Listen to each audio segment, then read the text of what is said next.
Globe showing Europe-Africa the silent invasion, humanity versus nature's wildest rebels. Imagine a silent invasion creeping across America's heartland.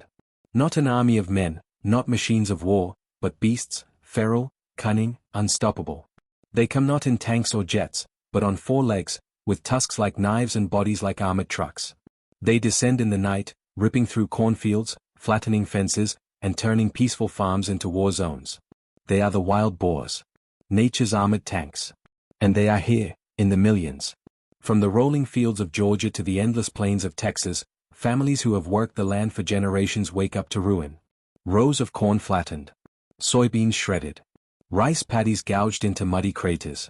Peanut harvests trampled into nothing. These hogs don't graze, they annihilate. They are demolition crews wrapped in bristled hides, and they leave behind devastation on a scale few can imagine. The numbers are staggering. Across 13 states, wild boars inflict $1.6 billion in damage every single year. Texas alone shoulders an overwhelming $871 million. Georgia counts $162 million.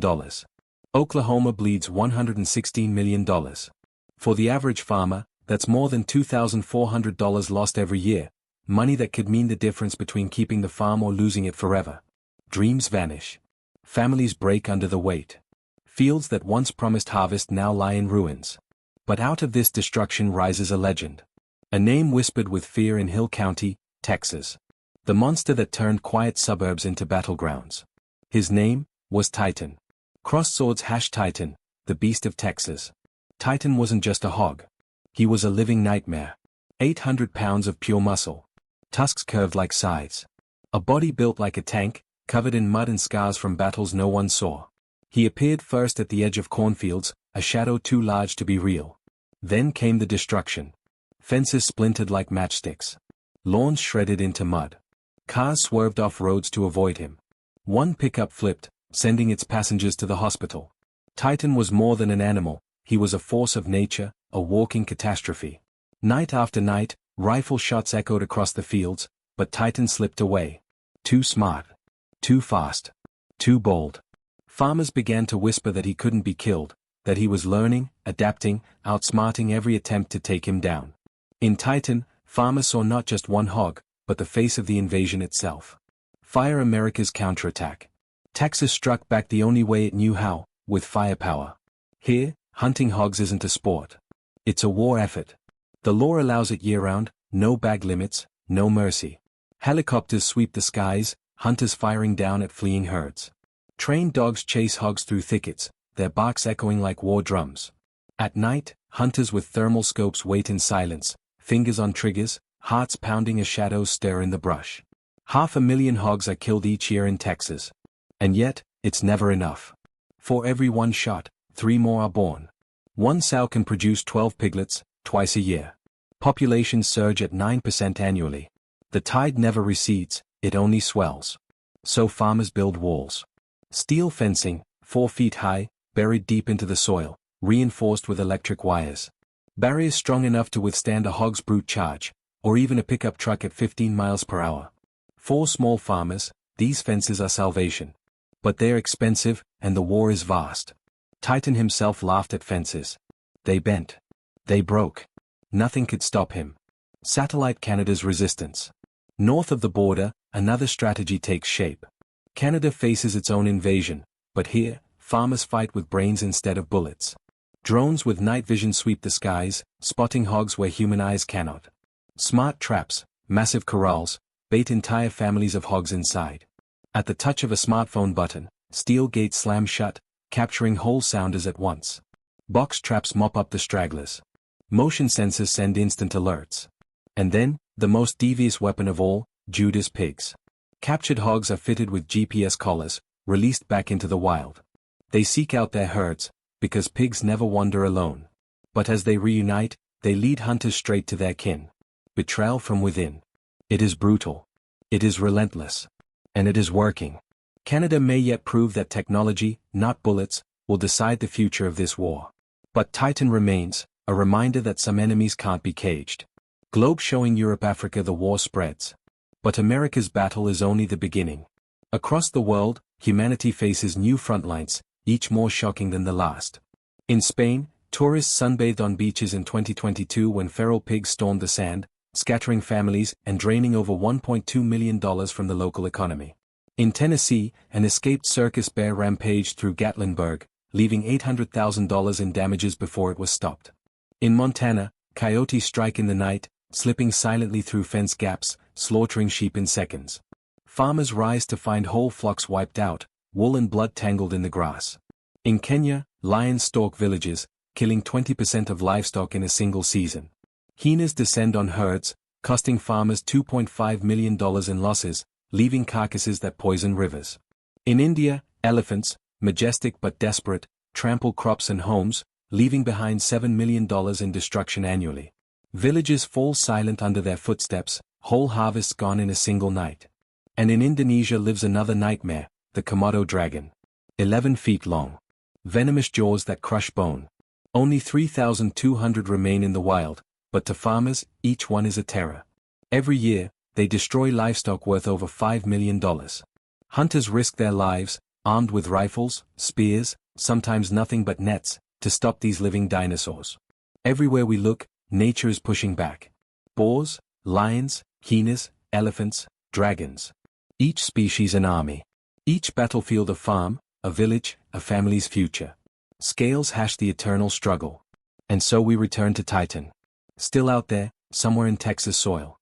Maybe alive, maybe legend. But his shadow stretches across oceans. He is not just a hog. He is every beast humanity has ever fought. Every claw in the dark. Every roar in the night. Every tusk that split the earth and reminded us that we are not the only ones who fight to survive.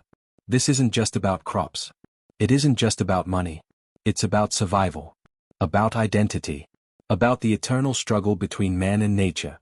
Because for every fence we build, for every trap we set, nature adapts. Learns. Fights back. So the question remains. Can we outsmart nature's wildest rebels? Or are we fighting a war we can never truly win? One thing is certain. The invasion is here. The war has begun. And the outcome will shape the future of humanity itself. Epic sequel script, The Wild Invasion, Beyond Titan. Imagine this, the night is quiet in Hill County, Texas. The legend of Titan still lingers, the monster hog whose tusks split fences, whose hulking shadow haunted roads and fields, whose very name turned children's whispers into prayers. Hunters swore they had cornered him. Shots echoed, traps snapped shut. But in the end, Titan's story blurred between fact and myth. Was he killed? Did he escape into the woods, leaving behind only scars in the soil and a trail of fear? Yet even if Titan fell, the war he embodied did not end. In truth, it had only just begun. Because Titan was never just one beast. He was the symbol of something much greater, much darker, a rising tide of wild invaders across the globe. And as one battle ends, 1,000 more ignite. Chapter 1, The Illusion of Victory. Farmers in Texas celebrated Titan's supposed downfall. But their relief was short-lived. Even as one monster hog vanished, thousands more were born. Each sow, fertile twice a year, delivering litters of 8 to 12. By the time Titan's legend faded into memory, the wild boar population in America had surged again, faster, hungrier, bolder. Science delivers the cold truth. To merely hold the line, 70% of the wild hog population must be eliminated every single year. 70%. Yet even with helicopters firing from the sky, hunters patrolling fields, and 500,000 hogs killed annually in Texas alone, the population barely flinched. Titan may have died, but his army was multiplying beyond imagination. This is the paradox of the invasion. Every victory feels hollow. Every trap sprung, every rifle fired, every carcass hauled away, and yet the tide only swells stronger. Chapter 2, The Science of Survival. Why can't humanity win? The answer lies in evolution. Wild boars are nature's perfect survivors. They can live in forests, swamps, deserts, suburbs. They can eat anything, crops, roots, carrion, even small animals. They are intelligent, able to recognize traps, avoid poison, and learn from every failed ambush. Their bodies heal fast, their tusks grow stronger, and their offspring adapt within a single generation. Scientists describe them as biological tanks. Cunning, armored, relentless. But here's the twist, this is not nature's fault alone. Humans built this monster. Centuries ago, colonists released pigs into the wild for easy hunting. In the 1900s, Russian boars were imported for sport, crossbreeding with local pigs to create hybrids, stronger, bigger, more aggressive.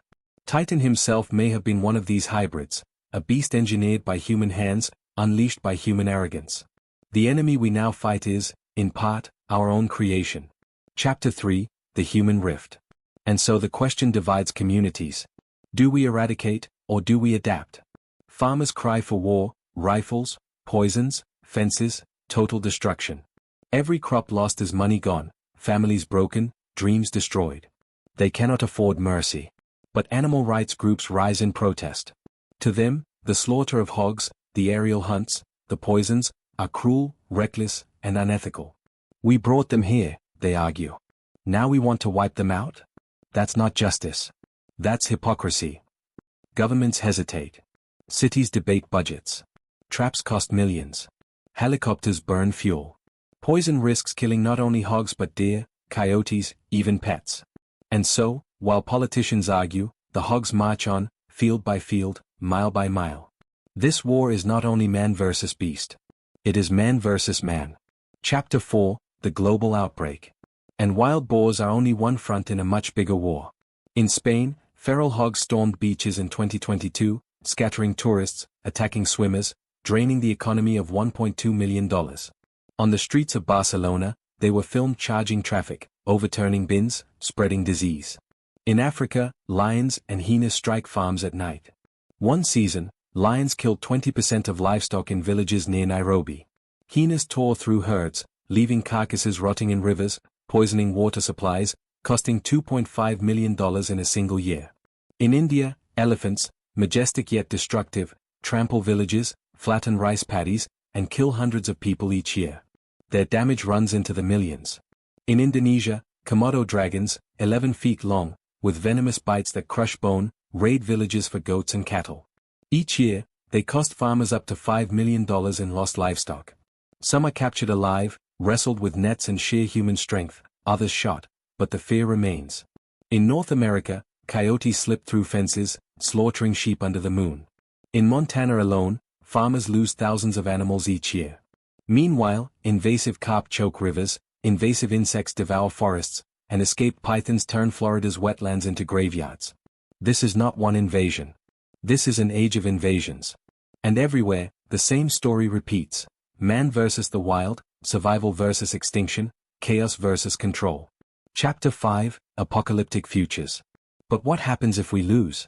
Picture Texas, 50 years from now, overrun with hogs. Fields gone. Forests uprooted. Suburbs invaded. Diseases spread, swine fever, brucellosis, parasites, jumping from animal to human. Hospitals buckle. Food prices soar.